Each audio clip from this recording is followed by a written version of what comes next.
Hiya, it's Mick from Mick's Movie Reviews, here with another request.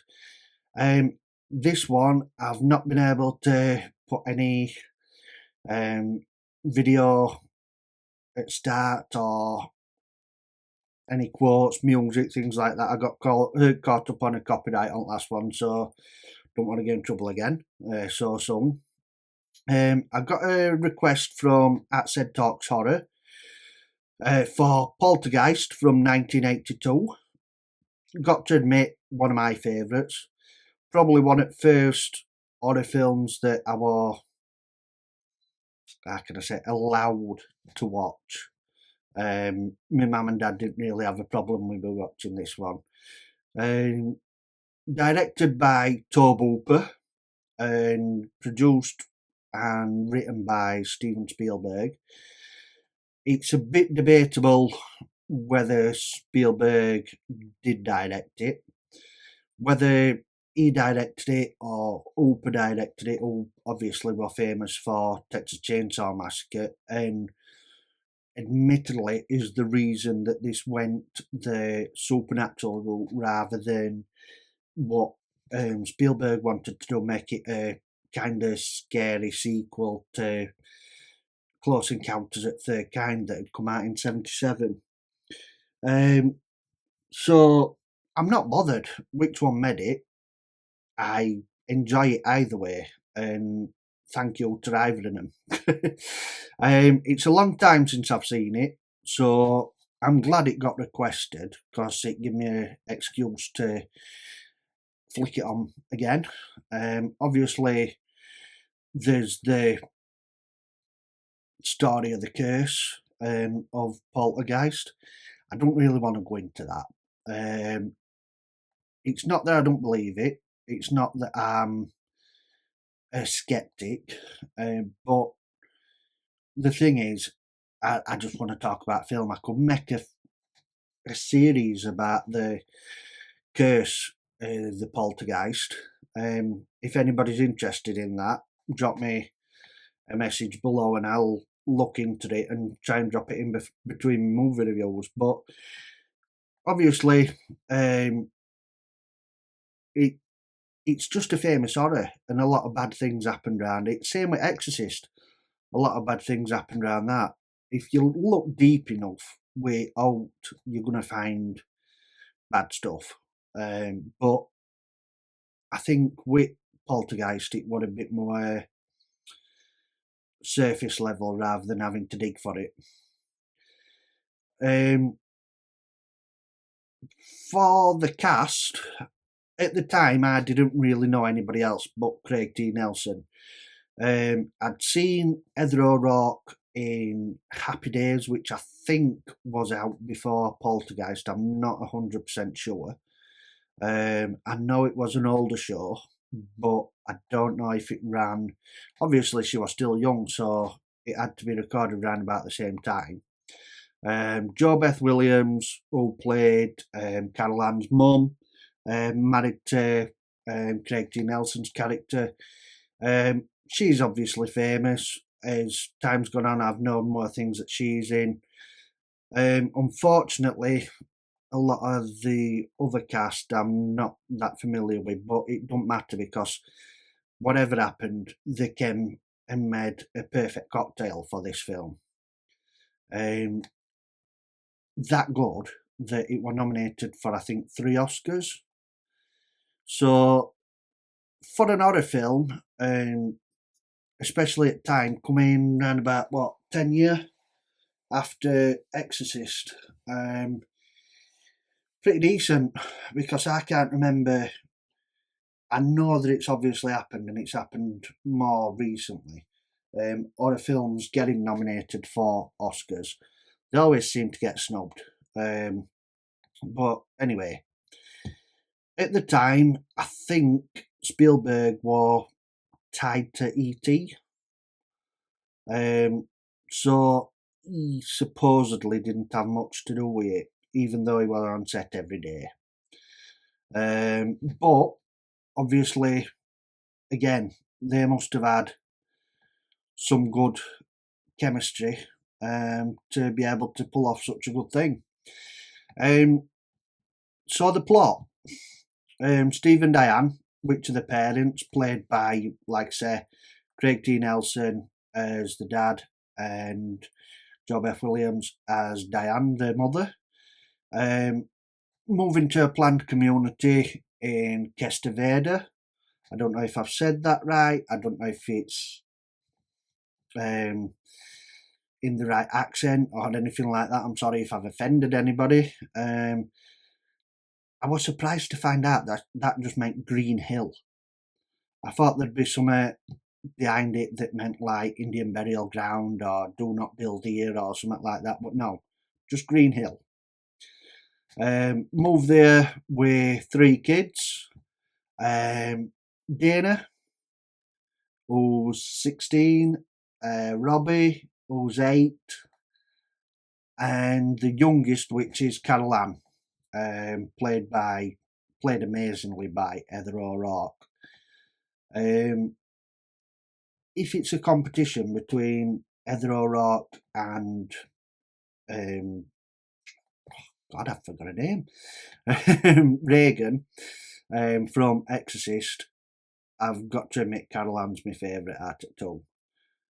She might not be as in your face and things like that, but for her to play the character that she played at a younger age, I think that's the better one out of the two. When they moved there,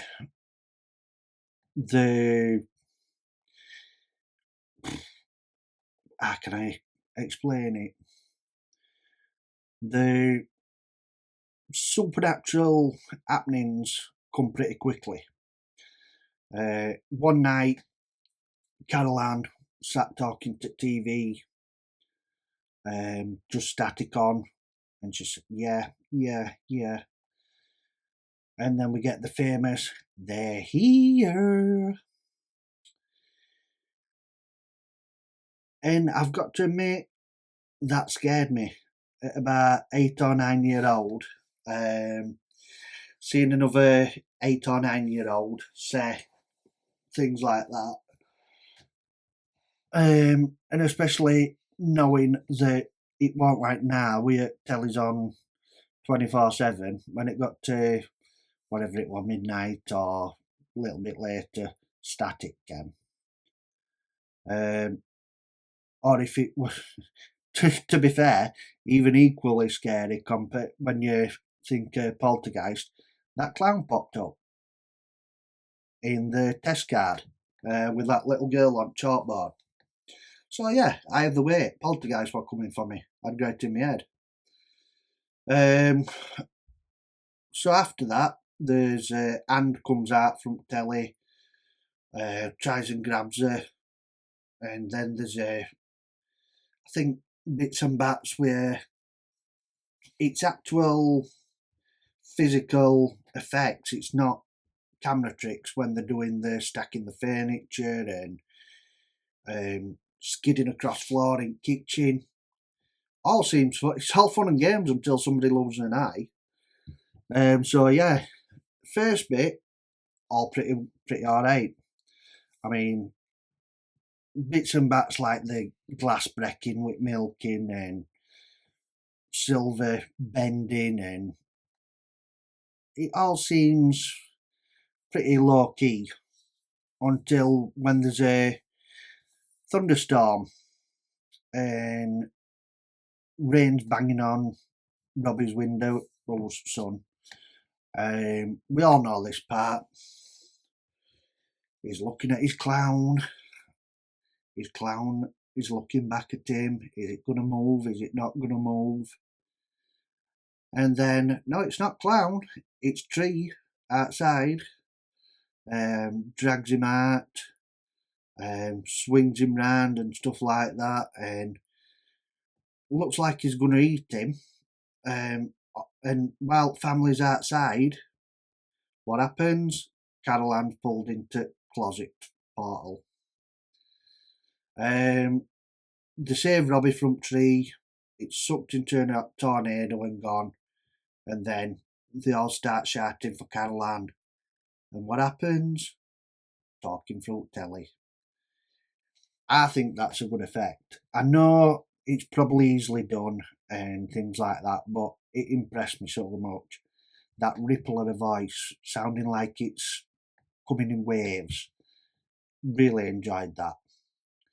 And then from there, that's when it all starts to escalate. We've got obviously the first parapsychologist that comes in. I think that's what job title she'll have held at the time. They call Dr. Lesh. She comes with a couple of members of a team. They assume that it's a poltergeist. I don't know how they know that, but obviously in the 80s it was easier to say it was than it weren't. So they even said that there were multiple ghosts. So meanwhile, Steve learns from his boss that all the development were built on former graves that were moved to a nearby location. Now, if you've seen this film, you know that might not be true, but let's just wait and see. So while they're all trying to get Carol Ann back and things like that, we're introduced to, in my opinion, apart from Carol Ann, the greatest character of the Poltergeist franchise, Tangina, or Tangina, or Orangina, I can't remember what they call her, but she's a spiritual medium. Zelda Rubinstein, absolutely amazing character. Comes in like she owns house, starts walking around house, explains that Carol Ann's in a different plane of existence, bit like purgatory, with spirits that haven't found the rest, and she could be drawn to the afterlife, and they tell her, don't go to the light, keep away from the light. But that's when they find out about the biggest presence called the Beast, and that's the one that's stopping all the other spirits from crossing over to the other side. As we know from earlier in film, entrance to other dimension is in Carol Ann's closet, and comes out though through the living room ceiling. Of course it does. So Diane secures her rope and does what any good mum would do and jumps in. Finds Carol Ann, comes through the ceiling, covered in ectoplasm before Peter Bateman had a chance to do it. As they're rolling about on the floor, happy and things like that, Tangina, Zelda Rubinstein looks up and gives second best quote at film. This house is clean. After that, everything feels like it's back to normal. They're packing up to leave. Just as they're finishing, Steve gets called to office. Dana's out on a date, leaving Diane and two young'uns in house. This is where it gets a bit of a crossover with Curse, because I'm going to have to mention it. So when Beast attacks him, attacks Diane, leaving two kids pretty defenceless. And tries dragging him into the other dimension. They all escape into the backyard, Diane falls into the swimming pool, and as she falls in, there's skulls and rib cages and stuff like that floating up round her, and they're real. I thought it were an urban myth. And correct me if I'm wrong, because no doubt somebody will put a message down here saying, no, it's an urban myth. But no, as far as I've read, all these skeletons are real. It was cheaper to get real skeletons than it was to use pretend ones. So I'm not bothered if I'm wrong or if I'm right. I'm keeping it in here that they were real. So they're floating up round and stuff like that, and tombstones are popping up in garden, all in, what do they call hot ice sort of stuff, all swirling round, smoky. And then they escape with kids, and then all sorts of else is erupting out at ground. When Steve comes back home, he's with his boss, and his boss sees everything going off and stuff like that.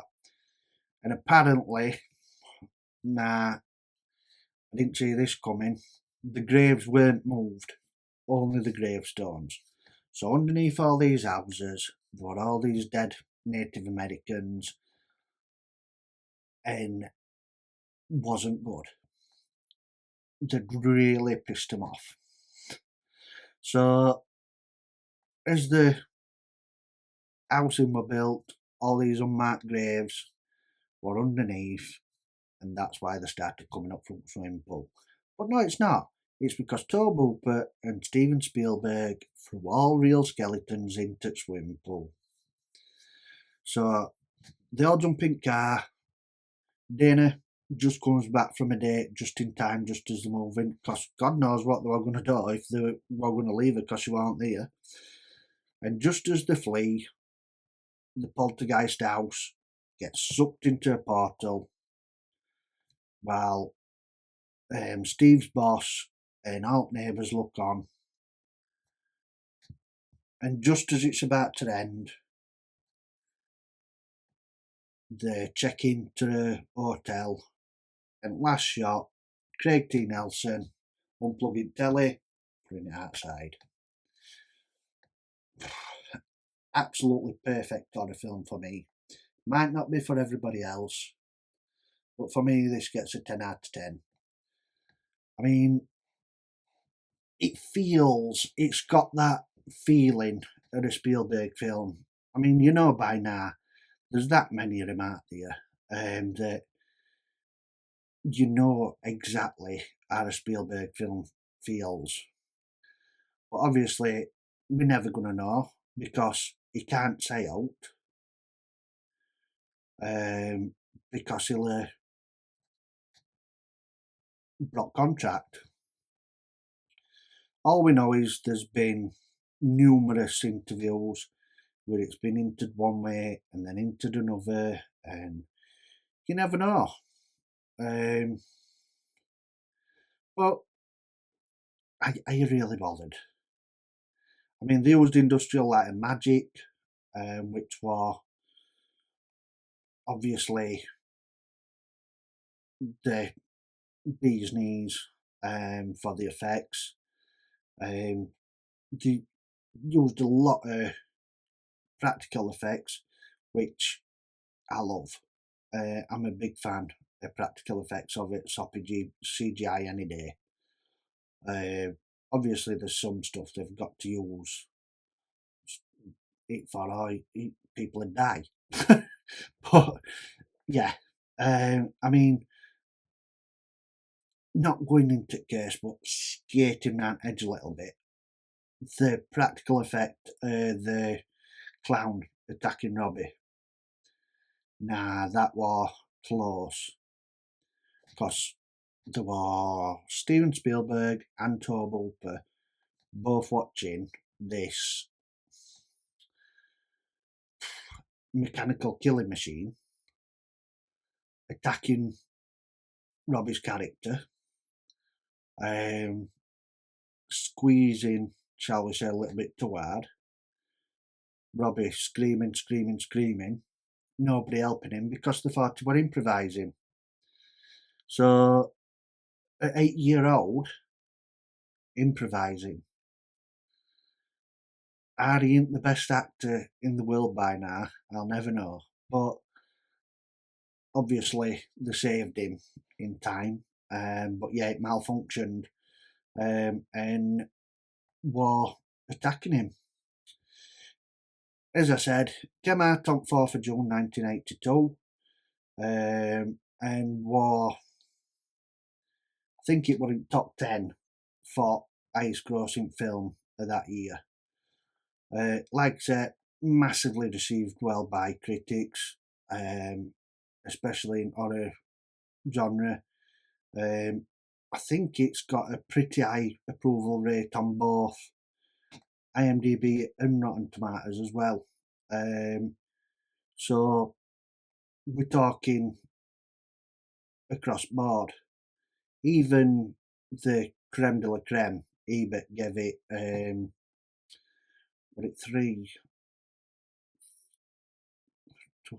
three out of 4 on his scoreboard. Nominated for its 3 Oscars, as I mentioned before. Best score, best sound effects, and best visuals. Unfortunately, it didn't win it, but do you need an Oscar to prove how good a film is? Arguably, no. There's been, I think, two. There were 2. Poltergeist 2, where obviously scariest man on planet, and Poltergeist 3 with mirrors in the tower. Not too bad, but then there were remake in mid 2000s to early 2010s, and weren't overly bad. And I've heard as well, I don't know whether it's going to happen, but there's meant to be a TV show coming out about it as well, which I wouldn't mind seeing. In my eyes, like I say, perfect horror film. Might not be everybody else's, because they love The Exorcist. But yeah, maybe perfect one for me. It's got that Spielberg shine to it. Maybe a bit too much in some parts. Maybe you can see a bit Hooper in one bit, Spielberg in next, but I honestly love it. And I want to thank it said Talks Horror for requesting this one. It's honestly one of my childhood favourites. When I've grown up, it stuck with me, and there's not that many films do that nowadays. I mean, we're talking what, over 40-year-old now, and people still enjoy it. I know people still talk about Curse, but people still enjoy the film and watch it for the film. Sad about Carol Ann. Definitely not to do with Curse there, but Everett O'Rourke were just ill. Really sad to die so young.